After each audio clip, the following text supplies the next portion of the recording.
ले आए मैया के मूर्ति, सभी करेंगे उनसे गिनती। अब करेंगे पूजन वाली बात, खूब करेंगे पूजा पाठ। मैया लगती है बहुत झकास, फोटो खींचेंगे सारी रात।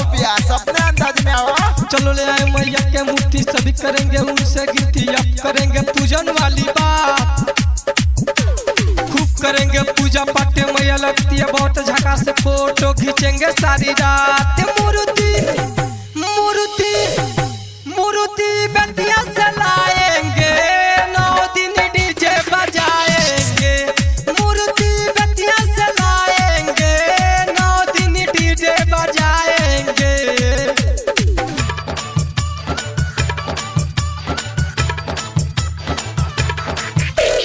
बोला बोला दुर्गा मैया की। डीजे अजय मलमल, डीजे अजय मलमल। मैया के चरणों में सिरवा झुकाएंगे, डीजे पर हम सब कमर हिलाएंगे।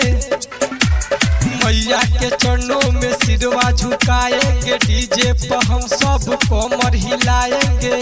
मूर्ति मूर्ति मूर्ति बेटिया से लाएंगे, 9 दिन डीजे बजाएंगे।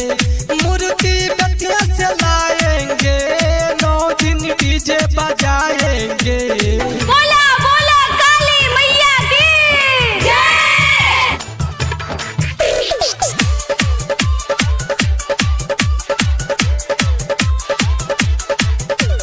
डीजे अजय मलमल, डीजे अजय मलमल। पंडाल में मैया को खूबे सजाएंगे, भूलन भतपुरिया को गाना बजाएंगे। पंडाल में मैया को खूबे सजाएंगे, भूलन भतपुरिया को गाना बजाएंगे। मूर्ति मूर्ति मूर्ति बेटिया से लाएंगे,